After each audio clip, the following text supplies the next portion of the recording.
પંચમહાલ જિલ્લાના હાલોલ તાલુકાના પાવાગઢ ખાતે ગ્રીન પાવાગઢ પ્રોજેક્ટ અંતર્ગત ડ્રોનથી સીડ સોઈંગનું વાવેતર કરવામાં આવ્યું હતું. પાવાગઢ ખાતે તાલુકાના ધારાસભ્ય જયદ્રથસિંહ પરમારના હસ્તે ગ્રીન પાવાગઢ પ્રોજેક્ટ અંતર્ગત ડ્રોનથી સીડ સોઈંગનું વાવેતર કરવામાં આવ્યું હતું.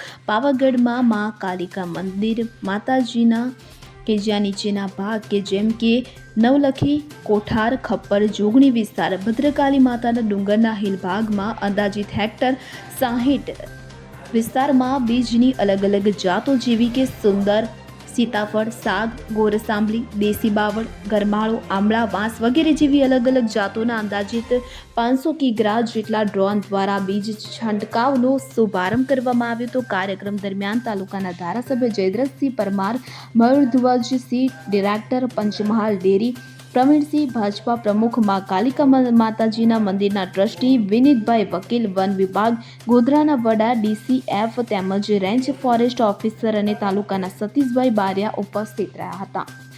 કિરણ ગોયલ સાથે SN24 ન્યૂઝ પંચમહાલ. હવે જુઓ દેશ દુનિયાની તમામ ખબરો તમારી આંગળીના ટેરવે. ઉઠાવો મોબાઈલ અને Google Play Store પરથી ડાઉનલોડ કરો અમારી SN24 ન્યૂઝ મોબાઈલ એપ.